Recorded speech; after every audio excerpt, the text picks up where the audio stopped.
YouTube, what it do?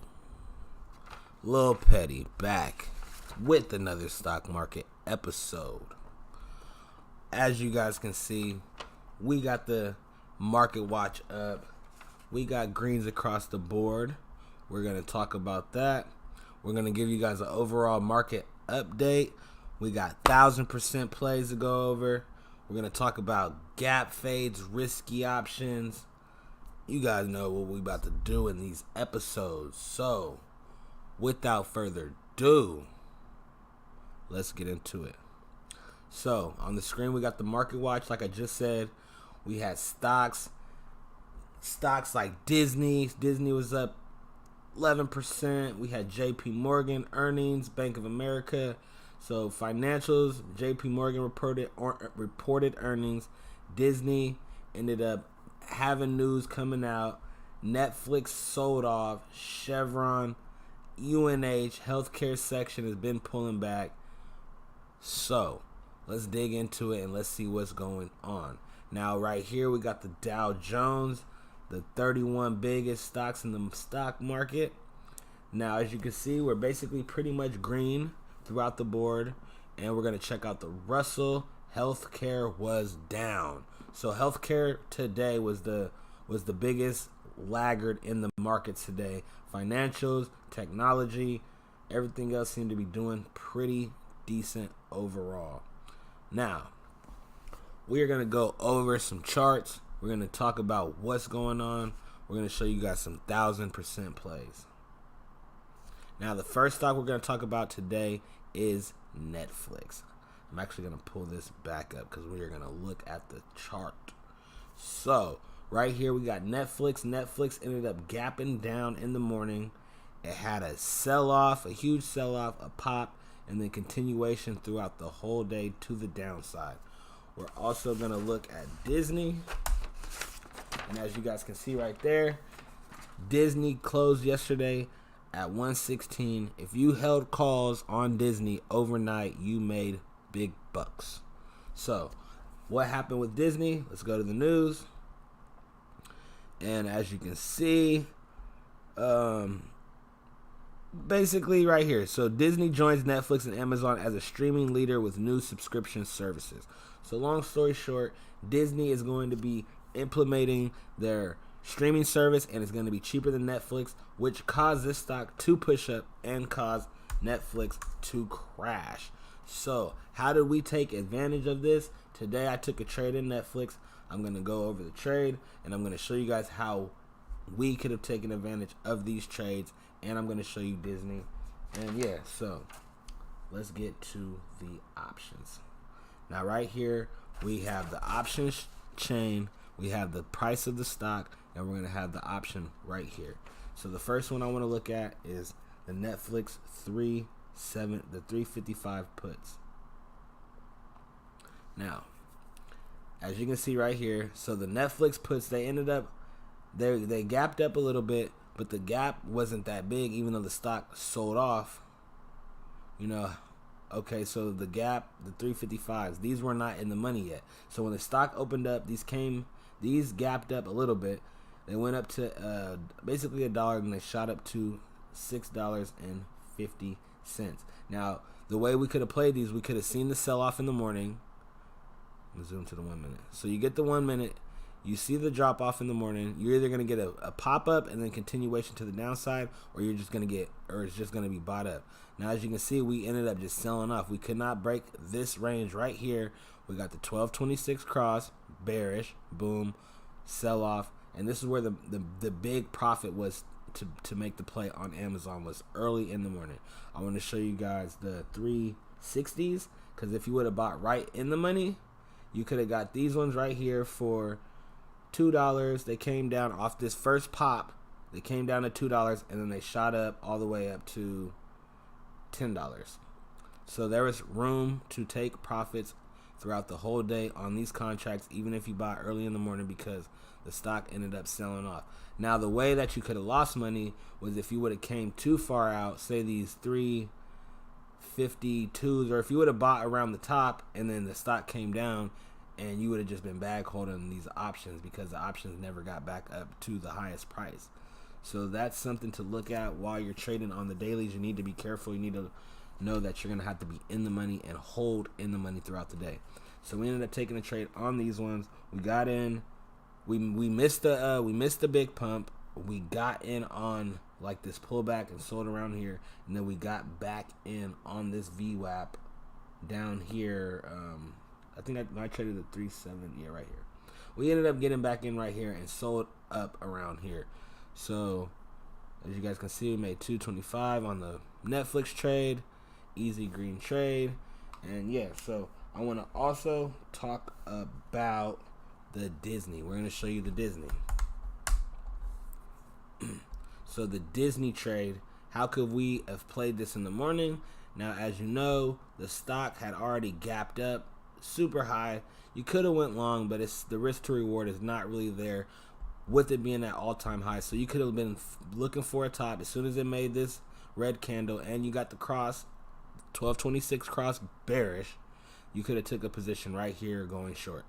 Now let's look at what those contracts did. So you could have bought a 128 or even a 129 put.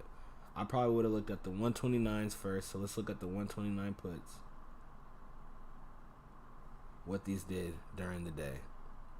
So these opened up around, yes. So these opened up around $1. They shot up. Why did they shoot up to $3?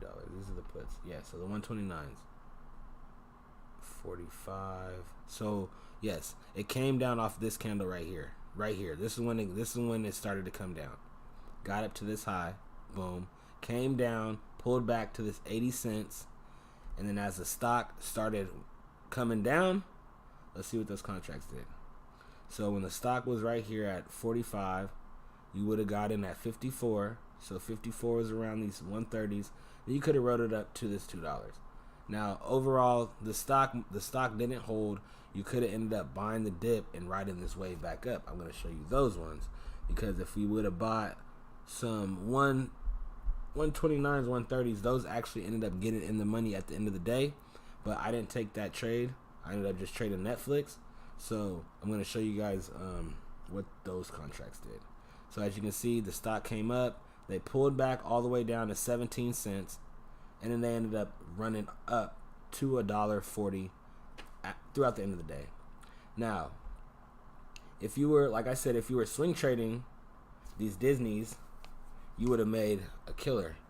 But who was to know that the stock was going to do that? I mean, I know some people did swing trade it, but for the average Joe, we're going to look at intraday trading. So we are going to show you the 5 days on these 118s. Because these 118s is where the stock ended up closing around yesterday. Right here, 118s. So boom, these were trading last night around 73 cents. They gapped all the way up to $12. So you do the math. One guy had a contract. He had bought two of them for, I think, $400 or $300 and sold them for $2,000. So that is the power of swing trading options. Even this dip right here back down from 8 to 12. So however you want to look at it, Disney was in play all day. Now, let's talk about the spider, because today the SPY had a massive gap. I'm actually going to go back to this one right here. Ooh. Okay, so SPY, as you see, we had this massive gap up. And we've been basically trading sideways throughout this whole week. We finally got the break above on Friday, and now we're up in a new range. So we're going to zoom out so you guys can see exactly what I'm talking about. So this whole week we were trading sideways. This resistance was at 289, and we finally broke above. So when we broke above, we came and tapped this 290, and we basically sold off, and now we're coming up into the pre-market, into the after hours. And usually what will happen is, when we close, the future markets will either pump us up, so they'll leave all the traders out, and we have to make trades based on when we open up in the market. So that was basically what I was looking at. I also want to talk about so risky options. So the weeklies, the dailies, these are very risky, because look, I want to show you right here. We're gonna go back to Netflix. And we're going to pop this back up.